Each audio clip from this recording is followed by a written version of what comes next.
I remember the pure ecstasy I felt the moment I opened the envelope and discovered that I had won an all-expenses paid cruise.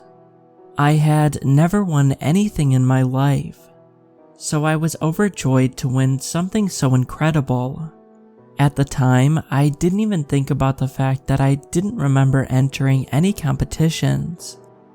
I had been extremely depressed lately, and this was the perfect pick-me-up.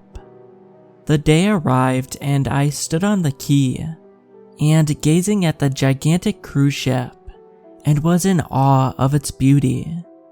It had a weird name. It was called Charon, which seemed familiar, but I couldn't place where I knew it from. I made my way to the gangway and handed over my ticket to the crew member standing watch. He didn't even gaze at it before waving me to climb on board. I was pretty much on cloud 9 when I finally took my first steps on the boat. I was standing there with the biggest smile on my face when a guy came running up to me and screamed, "What's up?" right in my face. I started to laugh as I hadn't heard anyone say that phrase in almost 20 years. The laughter died in my throat as I gazed into his face. He had an unhinged manic look that made me take a step back until I bumped into the railing. His eyes were completely bloodshot, and I couldn't see any trace of white in his eyeballs. He once again screamed, "What's up?" before rushing off. I stood there shaken for a few minutes, as I didn't know what to do. I was roused from my thoughts when the ship horn blared and we started moving. I gazed around in confusion, as no one else had climbed aboard since I had embarked. I decided to just find my cabin and put away my luggage so that I could do some exploring. I started to get uneasy as I made my way to a cabin, as I didn't see anyone else. I was relieved when I found my cabin and immediately unloaded my luggage and changed into something more comfortable. I checked myself in the mirror and grimaced as I saw a few gray hairs were starting to show. I opened the door to my cabin and walked outside with the plan to find the nearest bar. I could hear voices in the distance and began making my way towards them. I was turning a corner when I saw the same guy from earlier, standing on top of the railway. He must have heard me because he turned and locked eyes with me. He half-heartedly said, "What's up?" before jumping overboard. I rushed forward and looked over the railing, but couldn't see his body. I saw a few sharks circling behind the ship and knew they had probably killed him. My legs felt like lead as I gazed behind the ship. The sharks were following us as if they were waiting for more food. I decided the best course of action was to find a crew member and explain to them what had happened. The voices I had heard from earlier were growing louder, and I finally discovered the source, which appeared to be a ballroom. I pushed open the door and moved inside. The room instantly went quiet, and dozens of eyes were now locked on me. I felt a shiver go down my spine as I looked around at everyone. They all had the same manic look on their faces, and their clothes were all mix-matched from different time periods. The conversations once again started as my novelty quickly ended. I tried to talk to people, but they would just shush me, and then continue talking. I was about to give up hope when an old woman waved me over. She was using a knife to clean dirt from between her nails and reminded me of my great-aunt Gladys. Her face was covered in wrinkles, and she looked like she had been beautiful a long time ago. She gave me a warm smile and ushered me to sit down. She asked me how long I had been on board, and grimaced when I said I had arrived today. I laughed when she said that she had been on board since 1945. The serious look on her face made me stop laughing. She reached over and squeezed my hand and told me there was no escaping this ship. I was sitting there in shock at what she said when she grabbed my hand and then used the knife to slice off 2 of my fingers. I began screaming in agony while she picked up the fingers and threw them in her mouth. She opened her mouth after a minute, and I saw my fingers were gone. She started to stand up, and I jumped away. Everyone else in the room was watching us now, and I could see that some of their gazes were fixated on my blood-soaked hand. They were licking their lips, and some began to stand up. I ran towards the door I had entered and rushed out before slamming the door behind me. I placed all my weight against it as someone from the other side was trying to get out.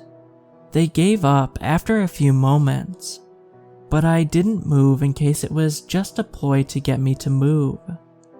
When I was sure that it was safe, I began to make my way back to my cabin. I saw 2 children running towards me, and I screamed when I finally got a good look at their faces. It looked like someone had peeled their skin off piece by piece, and you could now see parts of their skull poking through.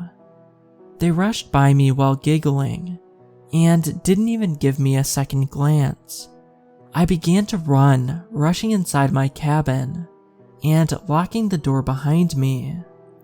My room had been trashed while I was away, and a lot of my clothes were missing.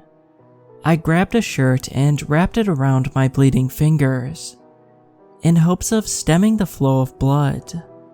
I must have passed out because the next thing I remember is waking up on the cabin floor. I looked down at my hand and was relieved to see the bleeding had stopped. I peered out the door and saw a fire axe down the hallway. I grabbed the axe as it might protect me from the other passengers. I started searching the ship but couldn't find any crew members. I ducked into cover anytime I heard any passengers coming. I was about to give up searching when I heard a familiar voice ahead of me. I tiptoed forward and spotted the woman who had eaten my fingers. She was bent over something while talking to a man who was standing beside her. She stood up suddenly and I quickly moved back around the corner before they could spot me. Their voices began to move away, and I waited until I could no longer hear them before moving once again. I walked over to see what the woman had been doing. I almost vomited as I uncovered the macabre scene. The 2 children from yesterday lay face down on the floor, with their skulls crushed in, and a large chunk of their brain was now missing. I fell to the ground when they jumped up and looked down at me, before running off. I started hyperventilating as I couldn't comprehend what I had just witnessed. I spent the next few days going over every inch of the ship that I could safely explore. I ran into a few other passengers throughout this time, and had to flee from them as they hungrily advanced on me. I had to use an axe to crush in one of their skulls, and yet somehow he walked away with the axe still embedded in his head. I made one sickening discovery during this time, which gives me chills even to remember. I had been searching some of the nearby cabins that were close to my own. I walked into one of them to find a skeleton lying on the bed. All of the skin and muscles had already rotted away. I grabbed a nearby blanket to cover the body. when the skeleton turned its head and begged me to kill it. I ran out of the cabin so fast that I probably set a new land speed record. Yesterday, we pulled into a port, and I grabbed my stuff with the intentions of disembarking. I reached the gangway and regarded it as my salvation. The quay looked deserted, and there seemed to be only the one crew member standing at the bottom. I placed my foot on the gangway and began to move forward. I immediately became disoriented and felt something latch onto my leg.